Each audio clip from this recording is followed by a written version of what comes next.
Sizlar, muhtaram Что, не будете? talabalar, Давайте вместе. hammalaringiz mana shu konsertga, mana shu tadbirga xush kelibsizlar. Kelib juda yaxshi ish qilibsizlar. Inklyuziv. Chunki bugun konsertda Xudo xolasa men chiqish qilyapti. Слепой. Слепой поет. Mana bu yerda ustozlarimiz borlar. Shu ancha yillardan beri yoshlarga ta'lim berib, kerak bo'lsa shu hayotda o'gitlarini o'rgatib, ko'pchilikni hurmatini qozongan ustozlarimiz borlar. Alloh bizlarga ham shu ustozlarni yo'lini nasib qilsin, shularni fayz futurlarini nasib qilsin. Mana hammalarimiz bo'lajak o'qituvchilarimiz. Shu o'qituvchilarning hayotida ham bir qiziq voqealar bo'ladi-da, shu bittasini aytib beraman sizlarga Xudo xolasa. Yangi qurilgan maktabga yangi bitta boshlang'ich o'qituvchisi yoshgina bir ayol ishga kelibdi. Yangi endi 1-sinfga kelgan o'qishga kelgan bolalarni qabul qilibdi-da, bolalar bilan tanishib olgach, "Xo'p, bolajonlar, endi Xudo xolasa mana bugundan boshlab men sizlarning ustozinglarman. Endi sizlar bilan 4 yil birga o'qiymiz." desa, o'quvchilardan bittasi, "Ustoz, mana shu 3-sinfga o'tkazinglar" debdi. "Ye? Ilmingiz yetadimi 3-sinfga?" "Yetadi ustoz" debdi. "Ha, yuringchi" debdi. Direktorning kabinetiga olib kiribdi.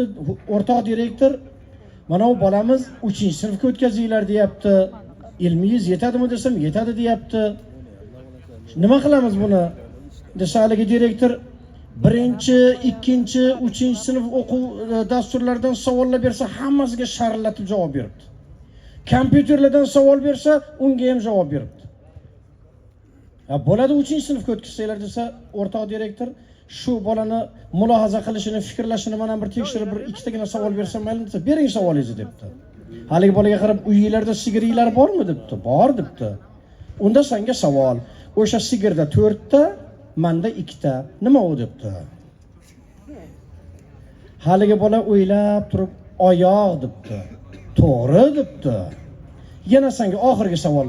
Otangni shimida bor, meni ko'ylagimda yo'q. Nima?"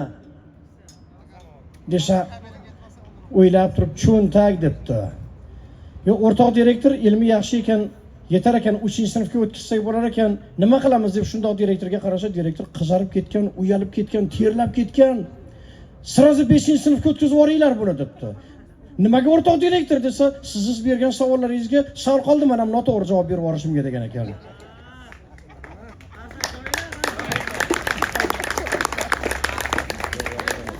Umrida biron marta teatrga bormagan bir odam bor ekan. Teatr qanaqa joyligini ham bilmas ekan.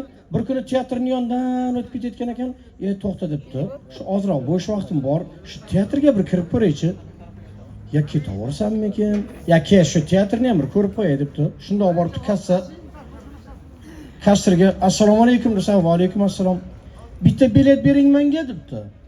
"Romeo va Juliyettagami?" desa, "Yo'q, o'zimga. Men u siz aytgan odamlarni tanimayman" debdi. "O'zimga bilet" debdi. Undoq qarab, "Ha, bo'pti" deb bitta bilet beribdi. 5-10 minutdan keyin haligi odam qaytib kelibdi. "Opa, boshqa bitta bilet berib yuboring menga." "Ha, nima bo'ldi? Yana birorta tanishingiz kelib qoldimi?" desa, "Yo'q, tanishim kelib qolmadi. Bilet olib kirayotgandim. Eshikni oldida bitta xotin o'tirgan ekan, biletimni yirtdi" debdi. "Ha, yaltiroq kamzul kiygan xotinmi?" "Ha, o'sha. Nervini ekan, tavba qildim. Eri bilan urushib kelganman, meni biletimni yirtdi. Pulga sotib olgan biletimni." "Ya, u o'taveradi. Boravering, o'taveradi. U bizlarda ishlaydi, u haligi aytgan xotin" desa, "Sizlarda ishlasa ayting unaqa. Alamini odamlardan olmasin, pulga bilet olamiz, u yirtadi, qani gap. Ya, boravering" debdi. Xo'p, haligi ketibdi. Yarim soatdan keyin qaytib kelibdi. "Opa, mana biletingizni olib qo'ying." "Ha? Jonga ham tegdingiz. Yana nima bo'ldi? Nima spektakl sizga yoqmadimi?" desa, "Yo'q, spektakl yoqdi. Spektakl zo'r ekan, zalda bitta o'zim qo'rqdim" degan ekan.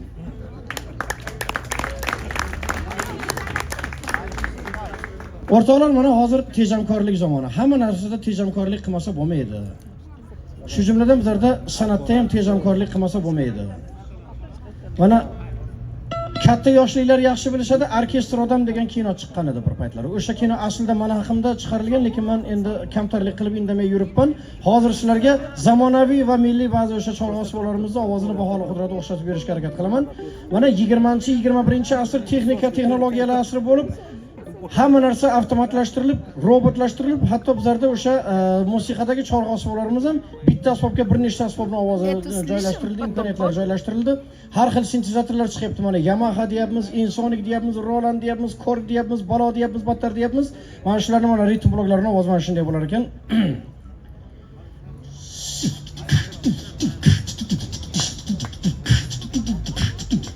Hey!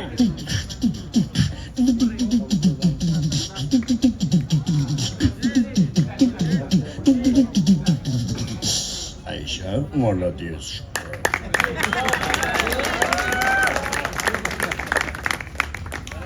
O'zimizni milliy asboblarimiz bor, bir-biridan ovozi shirin. Mana shulardan Surxondaryo, Qashqadaryoni odamlari maza qilib chaladigan ovozi shirin asbob ovozini o'zimiz ham maza qilib eshitamiz.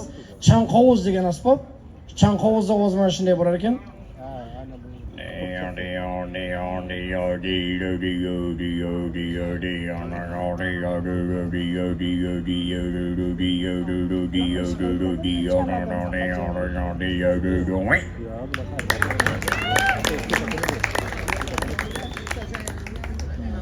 Milliy asboblarimizda yana surnay degan asbobimiz bo'ladi. Shu surnayning ovozi bunday bo'lar ekan.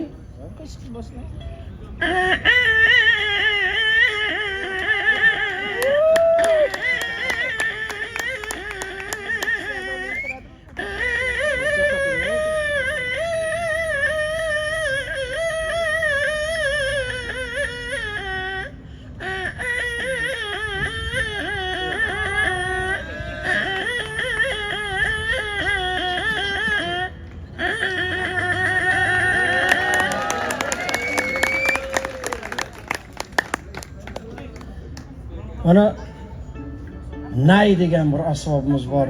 Juda bir betakror ovoz. Mana shu nayning ovozida sizlarga xudo xolasa shu yurtdoshimiz Benazir sozanda Abdulahad akam Abdurashidovning ijrolaridagi Cho'liroq nomli kuydan bir parcha chalib berishga harakat qilaman. Hammanglarga sabr tilayman.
E'tiboringlar uchun rahmat sizlarga.